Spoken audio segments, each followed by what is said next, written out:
알고 나면 봉사가 즐거워지는 전래 공부 갈곳 알전 갈곳 전래 학당입니다.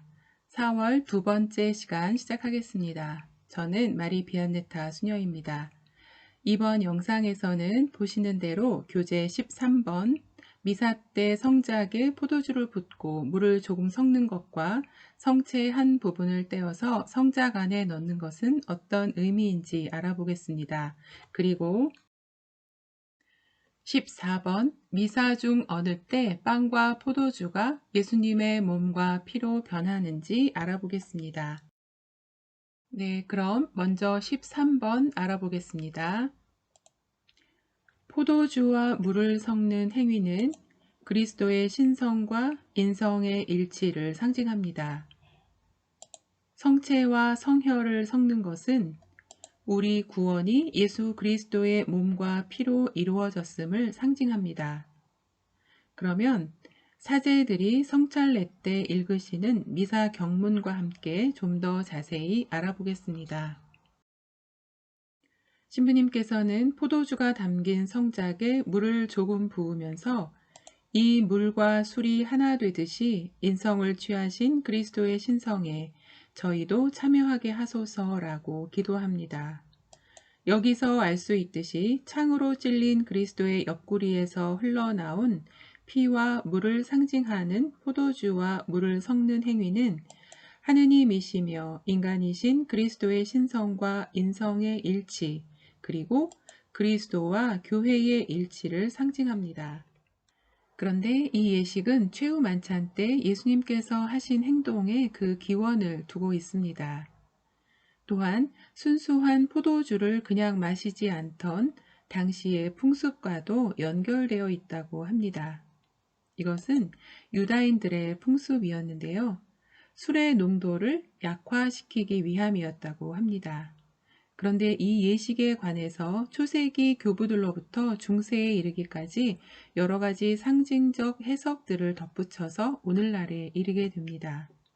첫 번째는 창으로 찔리신 예수님의 옆구리에서 피와 물이 나왔다는 성경 말씀을 인용해서 여기서 교회와 성사가 시작됨을 상징합니다.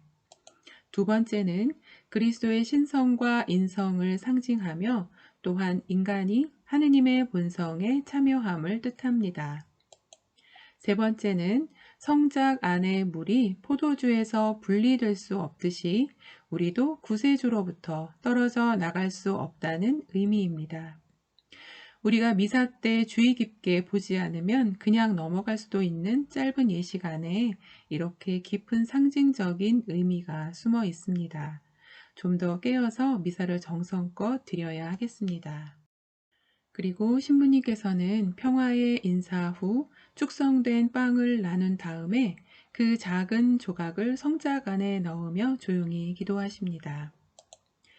여기 하나 되는 주 예수 그리스도의 몸과 피가 이를 받아 모시는 저희에게 영원한 생명이 되게 하소서.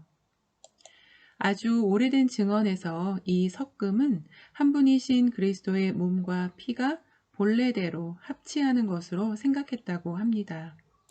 특히 고대 시리아 교회의 증언에 따르면 빵과 포도주를 따로 축성하는 것은 육과 영이 갈라진 그리스도의 죽음을 상징하고 축성된 빵과 포도주를 섞는 것은 그리스도의 부활로 그분 몸과 피가 일치함을 상징한다고 보았습니다. 이 예식을 통해서 예수 그리스도의 몸과 피가 합치되어 영원한 생명으로 이끄는 양식이 됩니다. 그리스도의 몸과 피의 일치, 그리고 그것을 모시는 사람도 그리스도와 일치하기를 바라는 예식이라는 생각이 듭니다. 이러한 예식의 의미처럼 성체를 모시는 우리 모두가 한 마음으로 일치를 이루는 세상이 되었으면 좋겠습니다. 교재 14번 우리 눈에는 아주 조그맣고 하얀 밀떡과 평범한 포도주인데 언제 예수님의 몸과 피로 변화되는지 알아보겠습니다. 성찬 전례 중에 빵과 포도주가 예수님의 몸과 피로 변합니다. 사제가 빵과 포도주 위에 손을 모으고 거룩하신 아버지, 아버지께서는 모든 거룩함에 셈이시옵니다. 간구하오니 성령의 힘으로 이 예물을 거룩하게 하시어 우리 주 예수 그리스도의 몸과 피가 되게 하소서라는 성령 청원 기도로 간청합니다. 그리고 나서 너희는 모두 이것을 받아 먹어라. 너희는 모두 이것을 받아 마셔라 라는 성찬 제정 축성문을 바치십니다. 이렇게 성령 청원 기도와 성찬 제정 축성문을 바침으로써 빵과 포도주는 그리스도께서 현존하시는 성체가 됩니다. 예수님께서 나는 생명의 빵이다. 내가 줄 빵은 세상에 생명을 주는 나의 살이다. 라고 하셨던 말씀이 이 성체의 신비를 통해서 지금도 우리 가운데에서 이루어지고 있습니다. 이 신비의 변화를 우리는 실체 변화라고 말합니다. 즉, 빵의 축성으로서 빵의 실체가 우리 주 그리스도의 몸의 실체로 변화되고 포도주의 축성으로서 포도주의 실체 전체가 그리스도의 피의 실체로 변화됨을 말합니다. 이 실체 변화는 사제 개인의 말로 이루어지는 것이 아닙니다. 예수 그리스도께서 그렇게 되기를 바라셨고 당신의 능력으로 이를 보증하셨기 때문에 지금도 이루어지고 있는 것입니다.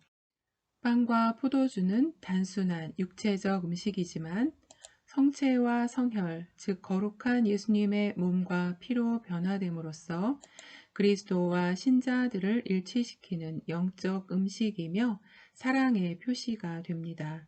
이러한 성찬 전례는 신약 성경이 기록되기 전 이미 초대교회부터 거행되어 온 이식으로서 인간의 이성으로는 이해할 수 없는 큰 기적이고 신앙의 신비라 할 것입니다.